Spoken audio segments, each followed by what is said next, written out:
Assalamualaikum warahmatullahi wabarakatuh.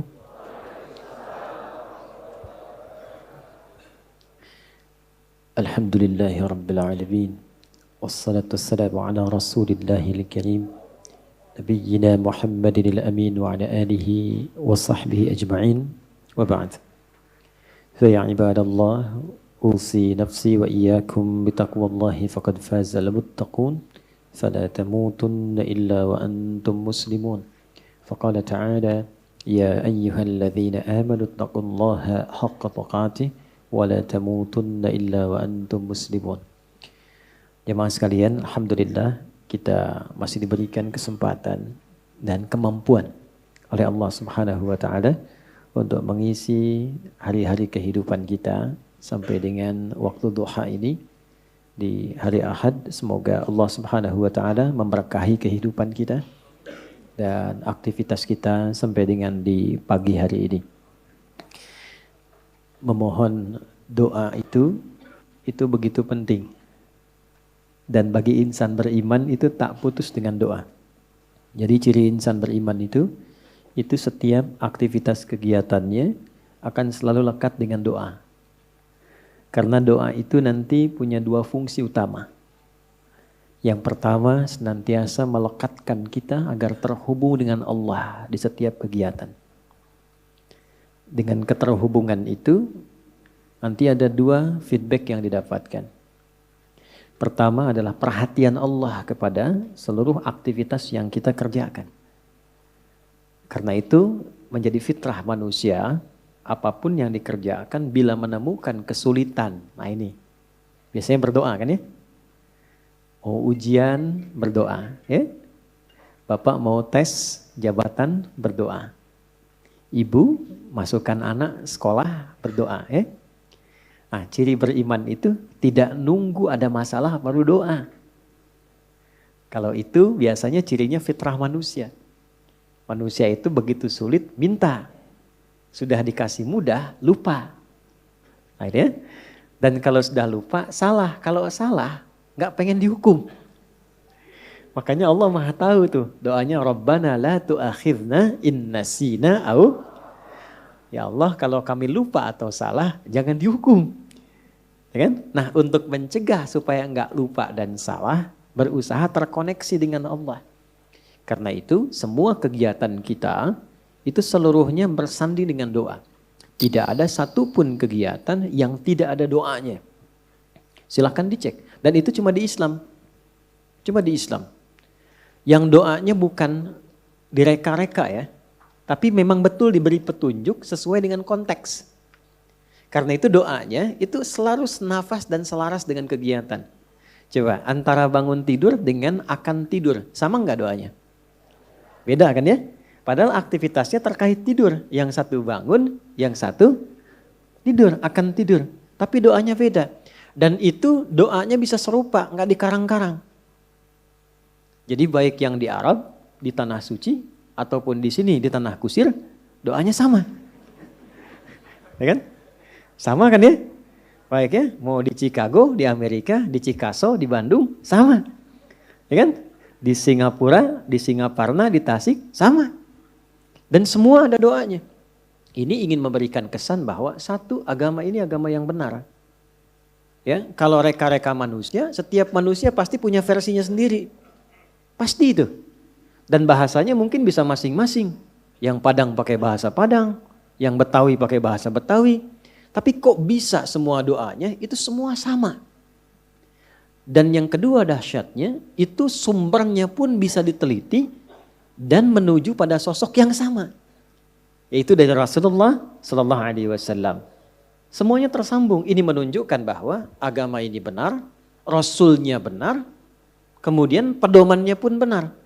Dan yang paling menarik, tidak ada satu pun yang berdoa benar doanya, kecuali dia mendapatkan kesuksesan sesuai dengan konteks doanya. Selalu begitu. Dulu orang-orang yang hidup di zaman Nabi dibimbingnya kan lewat doa. Nah doa itu yang pertama tadi fungsinya mengoneksikan kita dengan Allah. Sehingga Allah memberi perhatian. Memberi perhatian lebih. Anda yang sering berkoneksi kan dapat perhatian kan? Ya, sering terhubung dengan ibu dapat perhatian dari ibu. Terhubung dengan ayah dapat perhatian dari ayah. Terhubung dengan Allah diperhatikan oleh Allah. Kalau Allah sudah perhatikan, apa yang susah bagi Allah? Ini yang menjadikan orang-orang yang dekat dengan Allah cenderung mendapat kemudahan. Ya, dan tidak harus jadi ustadz. Silahkan jadi apapun, pebisnis silahkan yang baik-baik, arsitek silahkan, jadi pilot silahkan. Cuma satu, dekati Allah. Supaya aksesnya dibuka, kemudahan didapatkan. Kalau Anda champion di pekerjaan, juara, bagus, rumah mewah, kendaraan banyak. Tapi masalah kecil di rumah gak pernah selesai. Coba dicek, mungkin bukan karena kurang banyak hartanya. Bukan karena kurang tinggi kedudukan, mungkin kurang dekat dengan Allah. Itu poinnya. Karena itu seringkali banyak persoalan ketika dihempaskan di atas sajadah itu jadi kecil. Problem orang sekarang ingin diselesaikan oleh Allah tapi curhatnya ke manusia. Bikin status di media sosial kan. Minta diaminkan lagi. Aminkan ya gitu ya. Tapi pengen dijawabnya oleh Allah. Sedangkan Allah sedang memberikan fasilitas dan caranya. Nah yang paling dahsyat itu ada orang yang persoalannya dimudahkan oleh Allah. Jadi bukan gak punya masalah. Dia memiliki persoalan bahkan yang kadarnya sama. Tapi diberi kemudahan oleh Allah untuk mengatasinya. Sehingga seakan-akan ringan saja. Seakan-akan ringan, bukan gak punya masalah. Nah, karena itulah kemudian kenapa saya buka untuk membiasakan ini. Karena ini ada bagian sunnah yang menipis. Ya, ada bagian sunnah yang menipis. Yaitu menyertakan doa dalam setiap aktivitas. Kalau mau diteliti secara psikologi juga, itu ada pengaruh doa pada motivasi diri. Orang yang sering berdoa itu meningkat kepercayaan dirinya. Motivasinya menguat. Sehingga dengan meningkatnya motivasi diri itu cenderung mudah mengatasi berbagai persoalan. Ini poin pertama. Yang kedua, ini yang paling penting yang ingin saya tekankan sebelum kita memulai kajian.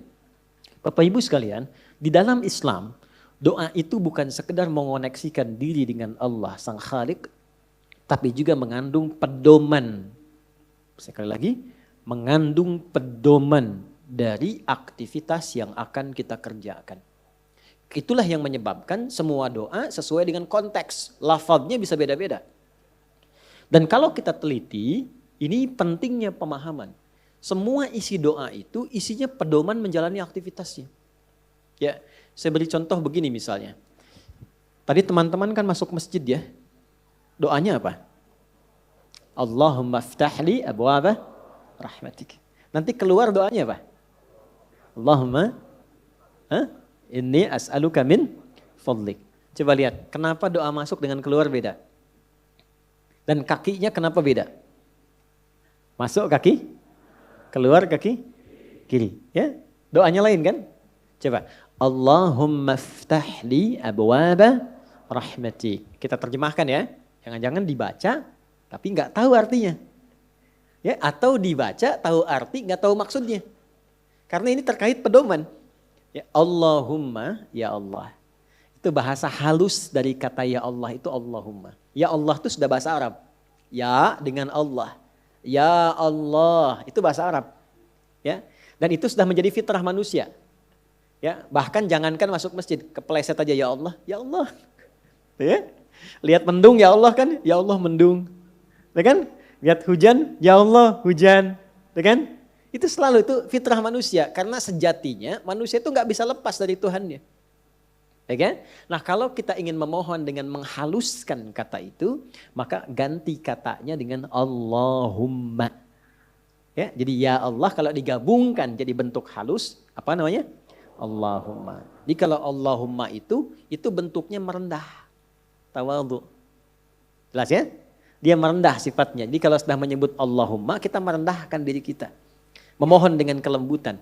Itu yang dimaksud di Quran surah ke-7 Al-A'raf itu di ayat 205. Wadhkur rabbaka fi nafsika tadarruan wa khifatan wa dunal jahri minal qaul. Kalau mau memohon cepat dikabul, jangan meninggi, merendah. Ya, jadi semakin kita merendah, semakin Allah meninggikan. Jadi orang yang banyak sujud, kenapa diangkat derajatnya? Karena dia banyak merendah. Semakin merendahkan dirinya, semakin Allah angkat. Balik, semakin mengangkat, semakin direndahkan. Kenapa itu? Ya, Azazil itu yang terhormat. Azazil terhormat tuh di alam langit itu terhormat. Ya, runtuh jadi iblis. dan jadi syaitan karena meninggi. Begitu dia tinggi, Allah rendahkan. Itu kan ada dialognya di Quran surah ke-7 kan, Al-A'raf ayat 12. Dibaca enggak Qurannya? Ya. Qala ma mana'aka alla tasjuda idh amartuk. Dia berkata, ana khairum minhu. Ya, qala ana khairum minhu, khalaqtani min narin wa khalaqtahu min tin.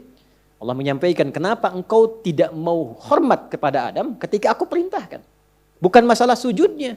Enggak penting sujudnya kata Allah. Yang penting itu yang perintahkan saya. Kenapa enggak patuh? Maka iblis mengatakan, ya, saya lebih hebat dibandingkan dengan Adam. Bukan levelnya yang dicipta dari tanah mesti hormat kepada yang dicipta dari api, mesti hormat kepada yang dicipta dari tanah. Maka ketika dia meninggi, Allah rendahkan. Ya. Dan ketika seseorang merendah, Allah tinggikan. Maka dari itu, kalau ingin berdoa cepat dikabul, maka merendahlah di hadapan Allah. Jangan membawa ketinggian, merendah. Mohon dengan kelembutan. Maka ketika masuk, Allahumma ftahli abwaaba rahmatik. Kita merendahkan diri kita. Ya, kalau Bapak Ibu mau cek, coba jalan-jalan ya, napak tilas ke jejak masjid-masjid dibangun di Tempo dulu. Itu ada masjid di Cirebon yang dibangun Sunan Gunung Jati itu pintunya sedikit dikebawahkan tuh. Coba kalau cek ya, kalau nggak percaya. Ya, kan sedikit dikebawahkan kan? Makanya masuknya tuh agak ke bawah kan? Itu sudah ngasih pelajaran. Jadi orang dulu itu pelajarannya simpel, nggak banyak ceramah tapi langsung dipraktekkan. Kenapa? Di antara dasar pemahamannya, filosofinya itu menerapkan konteks ini. Masuk dengan merendah, masuk ke rumah Allah kok meninggi. Ya kan? Walaupun Anda pejabat, punya kedudukan, punya harta, tapi statusnya di masjid hamba Allah. Ya, terlambat ya belakangan, jangan ngotot saf pertama. Ya.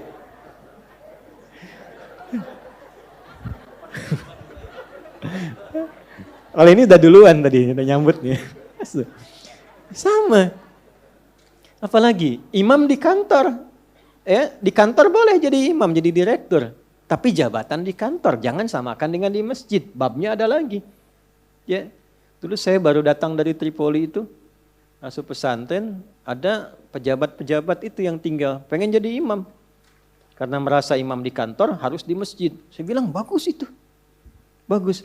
Cuman bacaannya agak kurang tepat. Sehingga telinga kadang sakit kalau dengar. Tuh kan? Saya tanya, Pak, kenapa nggak diperbaiki dulu bacaannya baru jadi imam? Justru kami jadi imam Ustadz supaya bisa diperbaiki. Saya bilang bagus itu Pak motivasinya. Jarang ada orang kayak Bapak itu. Luar biasa. Betul. Jangan direndahkan. Kan itu karena belum tahu. Orang belum tahu diberitahu. Bukan dimarahi. Ya, Pak, saya kasih jalan yang cepat supaya Bapak tetap jadi imam dan kualitas makin bagus. Wah, boleh Ustadz tuh. Bapak tetap jadi imam. Nanti sebelum sholat dicek dulu Pak bacaannya. Santri nanti saya siapkan. Insya Allah begitu naik jadi imam jadi lebih bagus. Betul itu Ustadz. Nah sambil dicek Bapak ngimaminnya duhur dan asar dulu. Biar saya yang handle maghrib, isya sama subuh gitu kan. Tapi sepakat, yang penting kan gak turun status. Ya kan? Ya, tetap imam. Ya kan? Kadang psikologi kan begitu. Yang penting gak turun status. Dan kita mendahulukannya Bapak tetap imam Pak. Ya kan? Nah imamnya zuhur dan asar. Alhamdulillah. Begitu maghrib, isya dan subuh kita gantian sama santri. Kualitas bacaan lebih dibagusin. Ya, begitu sudah bagus kita dorong. Pak silahkan coba maghrib. Gak usah lah ini aja yang udah ada. Nah itulah dakwah. Itulah dakwah. Nah itu merendah. Nah Allahumma merendah. Iftahli. Mohon bukakan untukku. Personal. Kenapa coba personal? Bukan iftahlana. Ya, gak ada orang masuk masjid. Dia sendiri. Allahumma iftahlana. Gak ada. Selalu iftahli. Saya belum pernah dengar orang masuk masjid, Allahumma ftah lana, lana, gak ada. Tahli. Abwaab rahmatik. Li kan untuk pribadi kan. Nah, kemudian yang kedua, yang ketiga, Allahumma iftahli. Yang ketiga, abwaba. Abwaba itu jamak dari bab. Bab itu pintu. Kok bisa jamak pintunya? Saya tanya, ibu waktu masuk ke dalam masjid, lewat satu pintu atau banyak pintu? Satu pintu, nggak ada ibu masuk balik lagi lewat sana lagi, balik nggak ada, satu pintu. Kok bisa masuknya satu pintu, tapi mintanya banyak pintu? Baba rahmatik. Nah, ini rahasianya. Baik. Nah, saya mau bagi sedikit sebelum kita mulai, tapi tolong catat ya. Catat betul-betul. Ini rahasia di antara kita. Bapak Ibu sekalian, rahmat itu di Quran dan juga dalam hadis setidaknya punya 3 makna utama.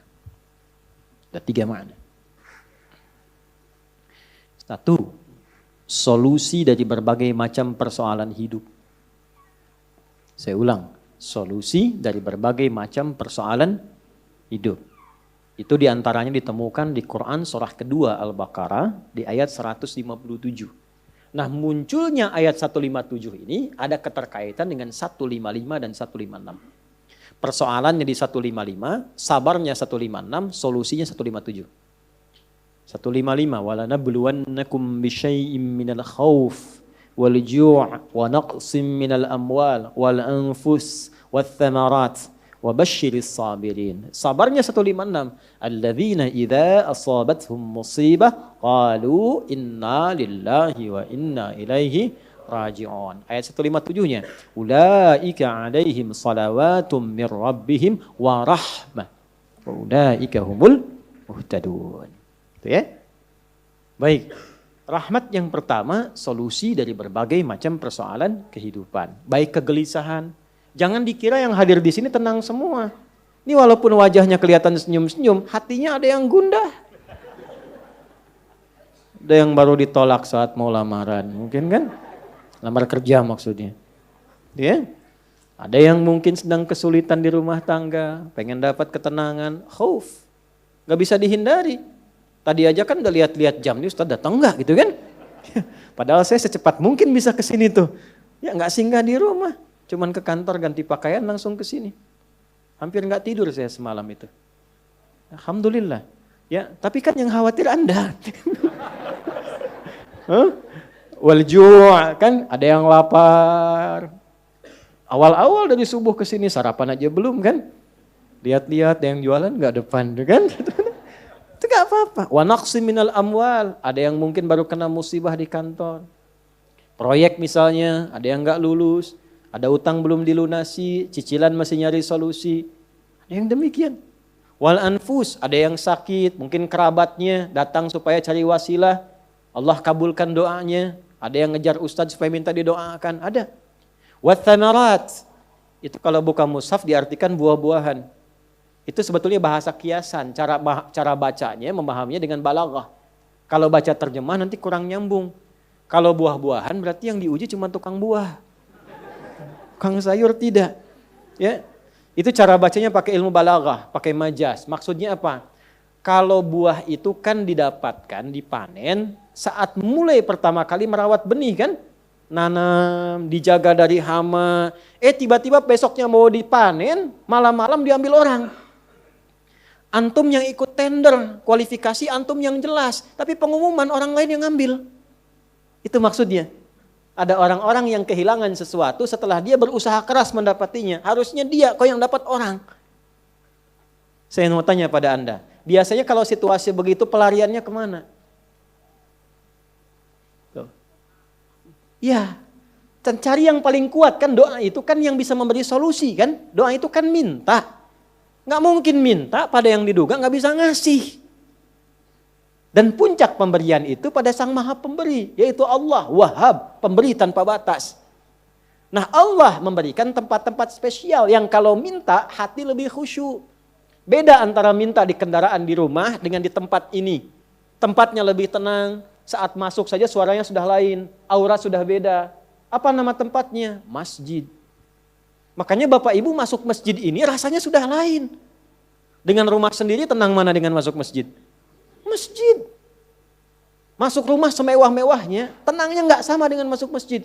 Begitu dibuka tenang. Gitu. Masya Allah. Baru masuk kalau punya masalah kadang-kadang sudah terasa dalam. Nangis kan sholat 2 rakaat. Nyender ke tembok, tidur aja. Ya, tenang. Itu. Dulu di Jepang dulu begitu ada cerita, kawan saya sedang cerita itu, kan tingkat bunuh dirinya tinggi karena stresnya tinggi. Ternyata kaya itu tidak menjamin bahagia. Maju tidak menjamin bahagia, kan negara maju. Tapi indeks kebahagiaannya belum tentu didapatkan maksimal. Bunuh dirinya banyak, Pak. Saya pernah lewat satu tempat itu yang tiap hari selalu ada 1 sampai 3 orang bunuh diri di situ. Itu masih biasa, Ustaz. Ada satu tempat X lah, saya tidak sebutkan, ya. X. Itu tiap hari mayat bergeletak di mana aja. Sampai akhirnya wali kotanya punya ide, tapi ini nggak harus ditiru. Nyari solusi yang belum kedapati. Dibikin satu tempat di lokalisasi. Kalau mau bunuh diri di sini aja. Waktunya diatur. Jam 9 sampai jam 11, jam 2 sampai jam 3. Kalau lewat situ datang, tunda besok. Diatur. Ya. Ini kisah nyata, satu kali ada orang kemudian pengen datang ke situ ketemu sama orang Islam. Mau kemana, Pak? Bahasa kita lah, bunuh diri katanya. Jam berapa? Jam 1. Ini kan belum. Belum. Ikut saya aja dulu. Takut terlambat nih. Bener. Takut terlambat. Nanti kalau Anda merasa rugi, saya ganti apapun itu. Akhirnya ikut. Begitu ikut dibawa ke masjid, ya Allah. Dibawa ke masjid. Itu cuman duduk tunggu di luar, sedang ada pengajian. Duduk, begitu masuk, duduk ketiduran. Tidur, selesai pengajian, dilihat lagi sama yang muslim ini. Kok enak banget tidurnya. Ya kan? Tidurnya, mau dibangunin gak enak, sampai lewatlah batas bunuh diri itu. Karena lewat gak enak, dibangunkan, bangun katanya, wah bangun kan. Begitu bangun, minta maaf lah si muslim, saya minta maaf betul-betul. Karena melihat Anda begitu nikmat tidurnya, saya tidak mampu membangunkan Anda. Ini sudah lewat jam bunuh diri katanya. Tapi menariknya kata orang ini, gak apa-apa. Ini tempat apa katanya, tempat apa? Ini masjid. Kenapa? Saya itu ingin bunuh diri karena saya sudah berhari-hari gak bisa tidur. Jadi dia menyimpulkan kalau bunuh diri itu udah mati, udah tidur aja. Gitu, saking gak bisa tidurnya. Tapi kok bisa di tempat ini bisa tidur? Dia belum kenal jamaah Andor.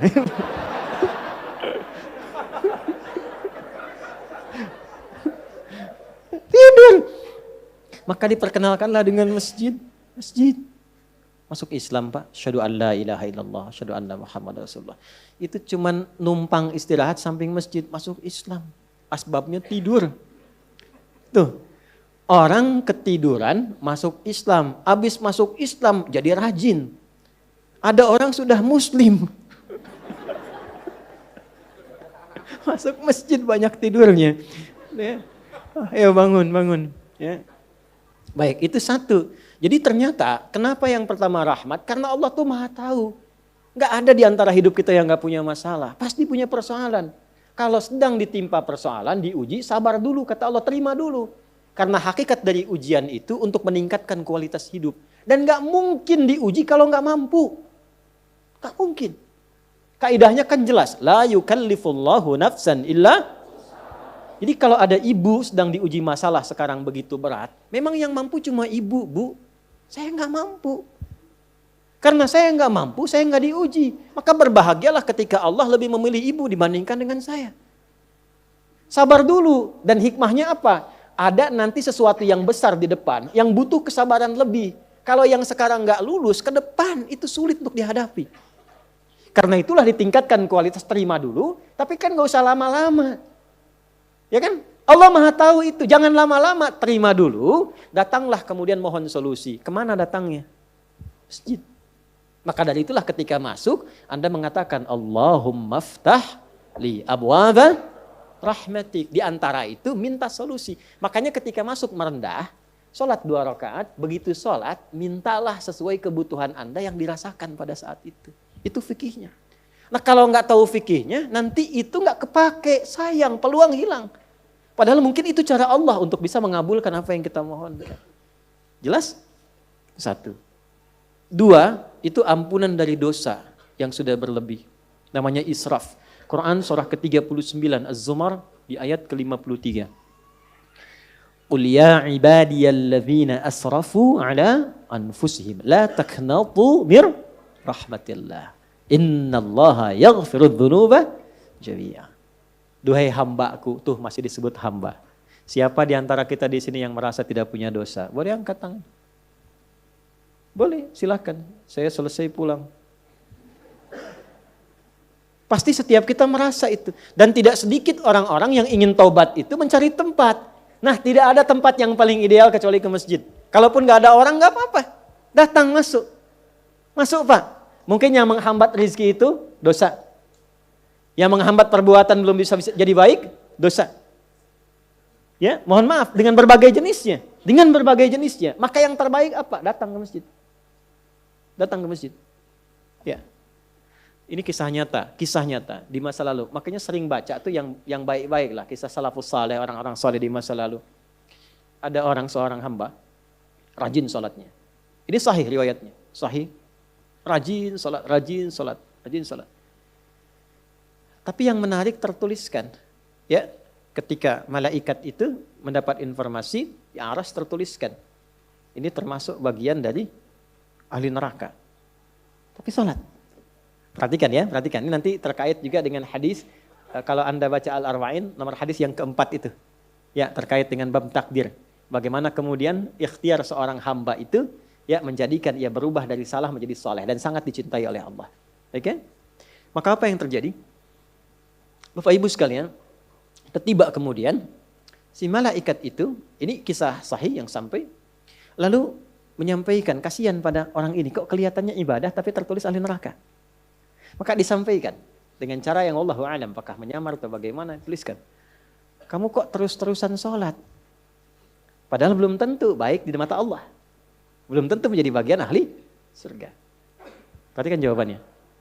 Tujuan saya sholat ini bukan karena surga atau neraka. Tujuan sholat ini bukan karena saya dipandang baik atau buruk. Tapi tujuan sholat ini saya ingin mengagungkan Allah Subhanahu wa ta'ala. Perhatikan. Dan nanti ini menjadi cara bagi seseorang yang ingin bertobat. Jadi kalau ingin bertobat, tobatnya ingin benar, carilah perhatian Allah.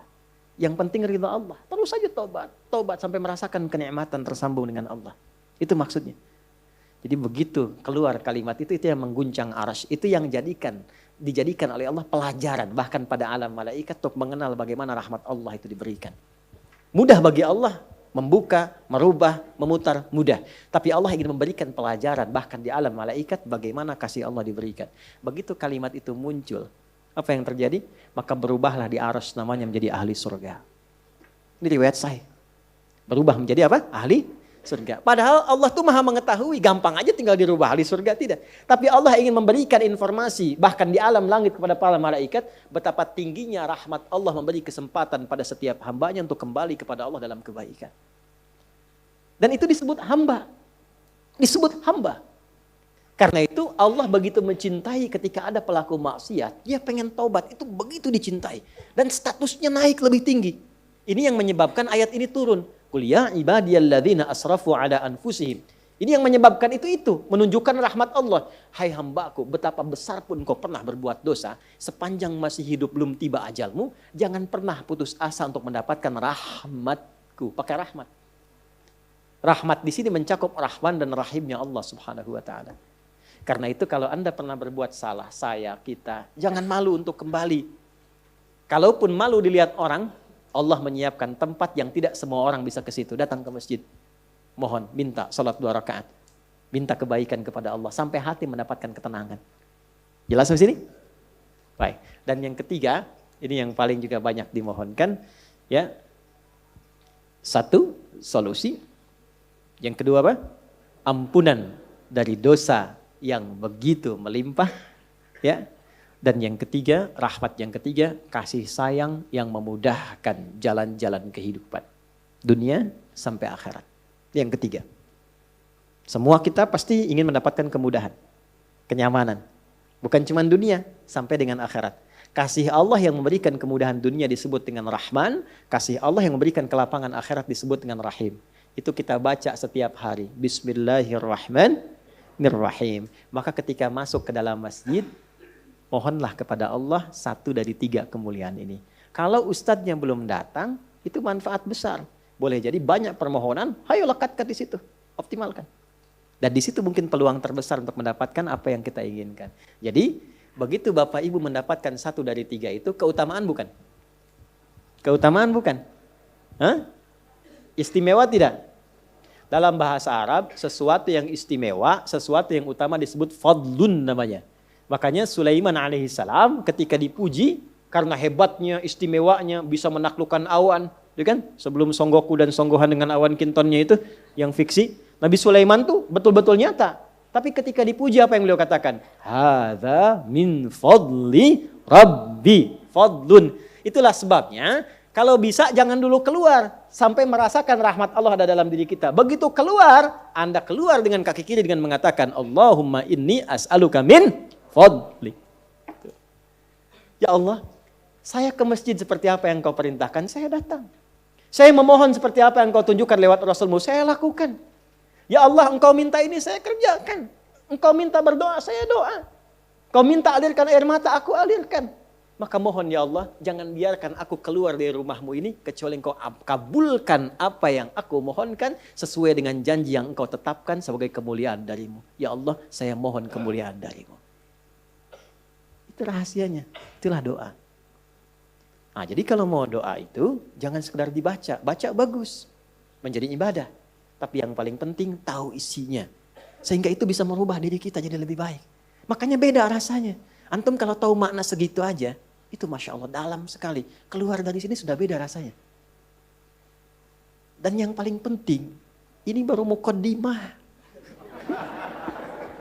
Kita belum mulai. Belum mulai. Jangan nangis dulu, belum selesai. Belum mulai kita. Tapi kan enak gitu ngaji begini itu. Karena apa? Dapat sesuatu. Nah itulah Islam. Jadi Islam itu bukan salihun tapi muslih. Bukan hanya sesuai dengan eranya, tapi memberi solusi dari setiap keadaan yang dilalui. Punya tata nilai.